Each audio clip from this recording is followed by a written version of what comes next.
So I just checked the Steam page, and I've already got a bunch of people that want to buy the game, which is great because I only put it up last week, and I don't even have a build. And this publisher right here reached out to me with an offer. I tried to get as many people as I could sold on my fake game. If you're a new indie dev, then you know how stressful it can be to show off your game. You spend years working on it, always starting over, always thinking you have nothing to show, and always anxious that if you try marketing it, you won't get any traction, or worse, you'll get destroyed in the comments online. To top it all off, every day, dozens of games launch on Steam only to fail dramatically, and that's only if you even manage to get your game done. And countless devs end up stuck in their boring day job forever because they're too afraid to put their unfinished game out there for the world to see. So I came up with a plan to solve both of these problems because I wanted to find out if there was a way that you could be certain that your game will succeed and actually kickstart your career even if you're nowhere near done your big project. The one problem is I only have like a week to get this video done, so this game has to take off fast. And the way I decided to do that was using two secret weapons that every successful game developer uses to sell their games. And believe it or not, the first of these methods comes up before you even start planning. So I have to make a killer idea that will hook a lot of people in really fast. Easy, right? The number one factor for how well the game will sell is the idea, and I only had a few hours to come up with one. But no matter what I did, nothing stuck. At this point, I really needed a break, so I checked out the Top Gun movie that came out this summer, and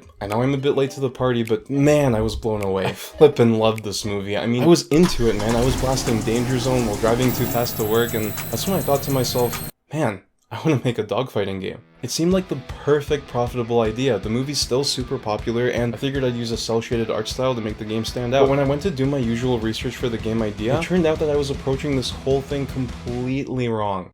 Yeah, I can't sell this game. The median revenue for flight or jet games is ridiculously low, and besides Ace Combat already put out a Maverick DLC, and there's already a cel-shaded dogfighting game out there that already has a big audience, so the competition is kind of insane. In a way, it is too bad because I would have had a lot of fun making this game. But the truth is, if you want to be more than just a hobbyist, or have a family to support, or just don't have a huge audience, then unfortunately you just don't have the luxury of making whatever game you want. And if I was going to succeed in this challenge and get this thing sold fast, I just didn't have the time to risk anything but the most super profitable idea possible.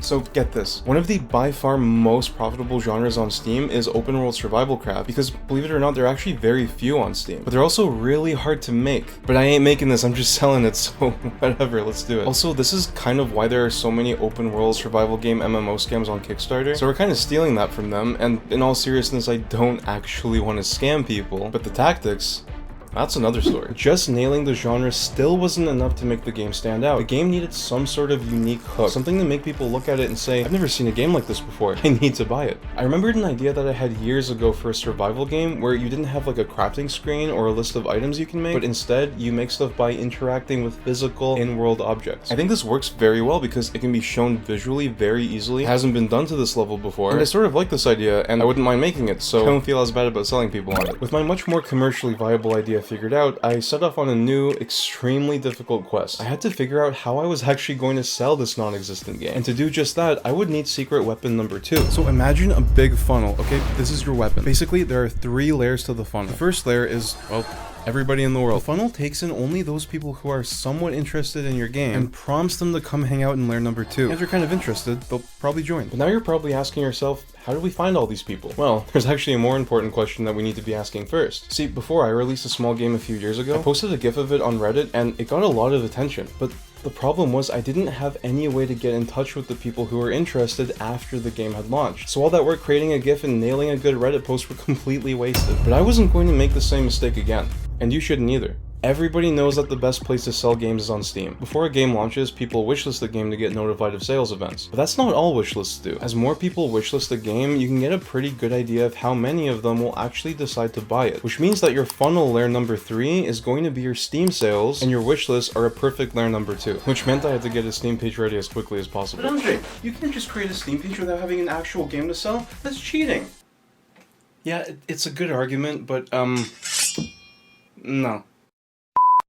So I got to work on creating a killer Steam page. I emailed a graphic designer who helped me with my last game to create some key art for the page, and I wrote an airtight description to draw people in. Except there were still 2 major problems. So I'm trying to get this Steam page done, but I don't have a trailer, I don't have screenshots, and I still don't actually know how I'm gonna find people in layer number 1 of the funnel to send over here. Alright, so we're at a crossroads, and this is also the point where things are going to have to change. And it's also the point at which you're gonna have to make a decision if you're also trying to market your own game. First of all, I just can't go on without having any actual work done on the game. I would, mark my words. The only problem is, for people in layer number 3 who might be interested in the game, they're gonna have to see something tangible. This is a mistake I made in Air Obscura. I had screenshots, but they didn't show the player doing anything, so there wasn't much for players to get excited about. By the way, since I'm selling a fake game, I figured I'd give away a real game, so you can actually pick up Air Obscura for free in the description. Anyways, I need those GIFs and screenshots, so to be as time efficient as possible, I went into an old project which already had a bunch of assets in it. I created a new terrain, and I messed around to create some quick scenery. I have some first-person arms from the original Air Obscura demo that I can use, and I made an animation showcasing the idea for the crafting system. I also cranked up the post-processing effects to really make it look good, and yeah, I'd say these have some promise. I'm probably gonna need about 5 or 6 different screenshots. I better get cracking. And now we come to the point of decision. With what little we have right now, we have to decide on the hardest part of game marketing, which is how we're going to move people from layer 1 to go and wishlist the game in layer 2. There are so many options when it comes to where we can share screenshots. You've got Twitter, Reddit, Imgur, YouTube. You could even go door to door if you could actually get people to wishlist. And obviously some of these are more effective than others. But what a lot of people don't realize when they start marketing on these external sites is that social media is not easy. Each platform has its own learning curve. You know how long it took me to figure out YouTube? A long time, and I'm still learning. The bottom line here is that you need to treat every platform you choose to market on as its own skill and devote the time needed to learn that skill. Just please,